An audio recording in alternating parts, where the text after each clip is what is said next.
أعوذ بالله من الشيطان الرجيم وإذ قتلتم نفسا فادارأتم فيها والله مخرج ما كنتم تكتمون۔ اور جب قتل کیا تھا تم نے ایک شخص کو، پھر آپس میں اختلاف میں پڑ گئے آپ اس کے بارے، اور اللہ ظاہر کرنے والا تھا اس بات کو جو تم چھپا رہے تھے۔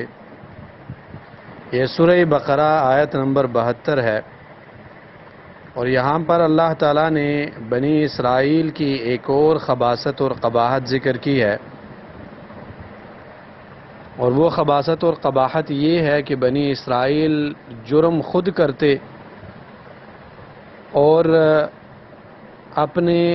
جرم کو کسی اور پر ڈالتے۔ بنی اسرائیل میں ایک آدمی نے اپنے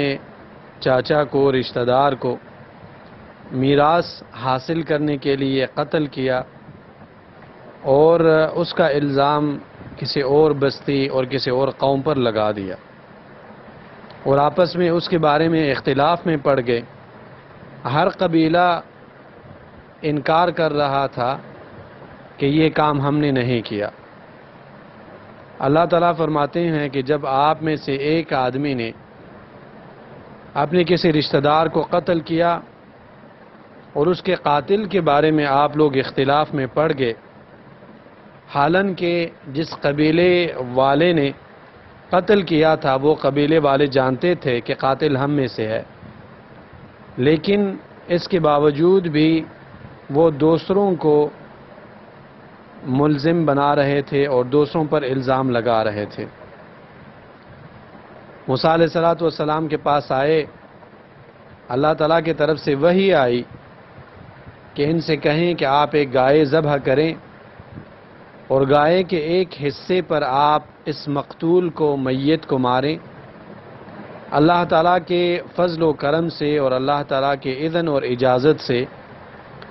یہ زندہ ہو کر بتائے گا کہ قاتل کون ہے۔ اور اس آیت میں دلیل ہے کہ جیسے اللہ تعالیٰ نے اس میت کو زندہ کیا، اسی طرح اللہ عز و جل قادر ہے کہ دوسرے لوگوں کو دنیا میں اور آخرت میں زندہ کر سکے اور قبروں سے اٹھا سکے۔ فَقُلْنَا اضْرِبُوهُ بِبَعْضِهَا، تو ہم نے کہا ضرب لگاؤ، مارو مقتول کو اس گائے کے کسی ٹکڑے اور حصے سے۔ وقف ہے، جیسے انہیں حکم دیا گیا انہوں نے ویسا ہی کیا، گائے کو ذبح کیا اور گائے کے ایک حصے پر مقتول کو مارا۔ اللہ تعالیٰ کے حکم سے وہ زندہ ہو گیا۔ اور بنی اسرائیل میں ایسے بہت سارے واقعات پہلے بھی گزرے تھے، اور بہت سارے ایسے واقعات گزرے ہیں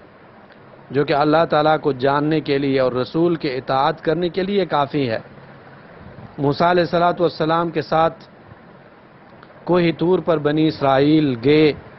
انہوں نے اللہ اور اس کے رسول کی بے ادبی کی۔ موسیٰ علیہ السلام کے سامنے انہیں اللہ تعالیٰ نے موت دی، اور واپس موسیٰ علیہ السلام کے سامنے انہیں واپس زندہ کیا گیا۔ خضر علیہ السلام 100 سال تک اللہ تعالیٰ نے انہیں موت دی، اور واپس انہیں 100 سال گزرنے کے بعد زندہ کیا۔ اور یہ بھی واقعہ ہے کہ مقتول جس کے بارے میں بنی اسرائیل اختلاف میں پڑ گئے تھے، وہ اس کو اللہ تعالیٰ نے موت دی، اور جب اللہ تعالیٰ نے چاہا اسے واپس اٹھا دیا، اور قیامت کے دن بھی جب اللہ تعالیٰ چاہیں گے تو لوگوں کو واپس اٹھا لیں گے۔ کذالک یحیی اللہ الموتیٰ، اسی طرح زندہ کریں گے اللہ تعالیٰ مردوں کو قیامت کے دن۔ وَيُرِيكُمْ آیاتہ، اور دکھاتے ہیں اللہ تعالیٰ آپ کو آیاتہ، اپنی نشانیاں قدرت کی۔ لعلکم تعقلون، تاکہ تم سمجھو اور عقل سے کام لو۔ ثم قست قلوبكم من بعد ذلك فهي كالحجارة او اشد قسوة،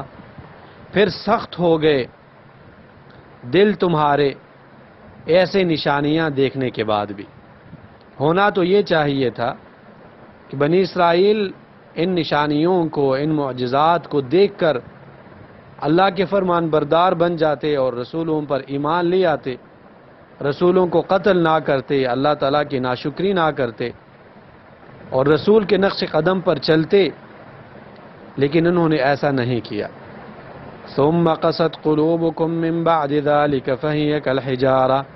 پھر سخت ہو گئے تمہارے دل ایسے نشانیاں دیکھنے کے بعد بھی، گویا کہ وہ پتھر ہیں یا پتھر سے بھی زیادہ سخت۔ پتھر کی مثال اللہ تعالیٰ نے اس لیے دی ہے کہ پتھر بہت ہی سخت اور مضبوط چیز ہے، لوہے سے پتھر جو ہے وہ زیادہ سخت ہے۔ اللہ تعالیٰ نے بنی اسرائیل سے کہا کہ آپ لوگوں کے دل سخت چیز سے بھی زیادہ سخت ہے، پتھر سے بھی آپ کے دل زیادہ سخت ہے، کیونکہ حالات آنے کی وجہ سے، اللہ تعالیٰ کے حکم آنے کی وجہ سے پتھر جو ہے وہ اپنی حالت بدل دیتا ہے، لیکن اتنے معجزات اور نشانیاں آنے کے باوجود آپ لوگوں کے دل نہیں بدلے۔ فَهِيَ كَالْحِجَارَةِ، گویا کہ وہ پتھر ہیں،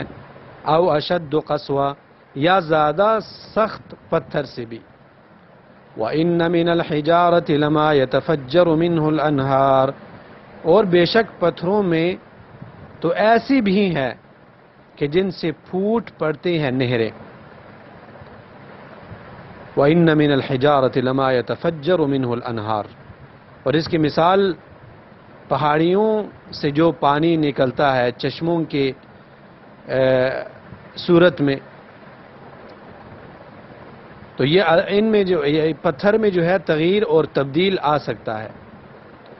یعنی کہ پتھر اصل اس سے پانی وغیرہ نہیں نکلتا، اس میں تغییر نہیں ہے کیونکہ سختی ہے، لیکن اللہ تعالیٰ کے حکم آنے کے بعد پتھروں میں بھی تغییر اور تبدیل شروع ہو جاتا ہے۔ وَإِنَّ مِنْهَا لَمَا يَشَّقَّقُ فَيَخْرُجُ مِنْهُ الْمَاءُ، اور یقیناً پتھروں میں سے بعض ایسے پتھر ہے جو کہ پھٹ جاتے ہیں اللہ تعالیٰ کے ڈر کی وجہ سے، فَيَخْرُجُ مِنْهُ الْمَاءُ، تو اس سے پانی نکل آتا ہے۔ اور یہ مثالیں بھی خاص طور پر بارشی موسم میں، اور جب آسمان سے بجلی گرتی ہے، ایسے حالت میں پتھروں سے پانی نکلتا ہے۔ اور بنی اسرائیل میں اس کی مثال بھی موجود تھی۔ موسیٰ علیہ السلام کی قوم جب وادی سینا میں تھی اور پانی کا بندوبست نہیں تھا، اللہ تعالیٰ نے موسیٰ علیہ السلام کو حکم دیا کہ آپ پتھر کو ماریں، اس سے 12 چشمے پھوٹ پڑیں گے، اور ایسا ہی ہوا۔ وَإِنَّ مِنْهَا لَمَا يَهْبِطُ مِنْ خَشْيَةِ اللَّهِ، اور یقیناً بعض پتھروں میں سے ایسے ہیں لَمَا يَهْبِطُ مِنْ خَشْيَةِ اللَّهِ، جن سے جو ضرور گر پڑتے ہیں پہاڑوں کی چوٹیوں سے، من خشیت اللہ، اللہ تعالیٰ کے ڈر کی وجہ سے۔ وَمَا اللَّهُ بِغَافِلٍ عَمَّا تَعْمَلُونَ، اور نہیں ہے اللہ تعالیٰ بے خبر اس سے جو تم کرتے ہو۔ اس میں اللہ تعالیٰ نے وارننگ دی ہے بنی اسرائیل کو کہ اگر آپ لوگ بھی محمد رسول اللہ صلی اللہ علیہ وسلم پر ایمان نہ لائے اور اپنے دلوں میں آپ نے سختی پیدا کی جیسے کہ آپ کے بڑوں کے دلوں میں تھی، تو اسی طرح اللہ تعالیٰ کی طرف سے عذاب آپ پر بھی آ سکتا ہے جیسے کہ ان پر عذاب آیا تھا۔ تو مختصر انداز میں اللہ تعالیٰ نے بنی اسرائیل کی قباحتیں ذکر کی ہے، جرم خود کرنا اور الزام کسی اور پر لگانا، اللہ تعالیٰ کی طرف سے آئے ہوئے نشانیوں کو دیکھنا اور بدلنے کے بجائے اور سخت ہونا۔ اور اللہ تعالیٰ نے ان آیتوں میں مخلوقات کے خوف کو ذکر کیا ہے کہ مخلوقات اللہ تعالیٰ سے ڈرتے ہیں اور اللہ تعالیٰ کے حکم کے فرمان بردار ہے، اور اللہ تعالیٰ کے حمد و ثنا بیان کرتے ہیں، جیسے اللہ تعالیٰ فرماتے ہیں تسبح لہ السماوات السبع والارض ومن فیہن، اللہ تعالیٰ کی تسبیح حمد بیان کرتے ہیں وہ ساری چیزیں جو کہ آسمانوں میں اور زمینوں میں ہے اور جو اس فضا اور خلا میں ہے۔ اور اللہ تعالیٰ نے یہ بھی فرمایا ہے کہ وَإِن مِّن شَيْءٍ إِلَّا يُسَبِّحُ بِحَمْدِهِ، جتنے بھی مخلوقات ہے وہ سب کے سب اللہ تعالیٰ کی حمد اور تسبیح بیان کرتے ہیں، لیکن آپ ان کی زبان نہیں سمجھتے۔ تو اللہ تعالیٰ نے یہ بات ان آیتوں میں واضح کی ہے کہ جتنی بھی مخلوقات ہے وہ اللہ تعالیٰ کے فرمان بردار ہے اور اللہ تعالیٰ کے حمد میں اور اللہ تعالیٰ کے عبادت میں اور فرمان برداری میں مصروف ہے۔ اور یہ بات بھی اس آیت میں واضح ہے کہ بنی اسرائیل میں اور اس امت میں جتنے بھی لوگ ہیں، اگر وہ اللہ اور اس کے رسول کی فرمان برداری کریں گے تو ہی وہ نجات پا سکتے ہیں۔ اگر فرمان برداری نہیں کریں گے، قرآن اور حدیث سے درس نہیں لیں گے، تو ان لوگوں پر بھی ایسے عذاب آ سکتے ہیں جیسے کہ یہودیوں پر اور بنی اسرائیل پر اللہ عز و جل کی طرف سے نازل ہوئے تھے۔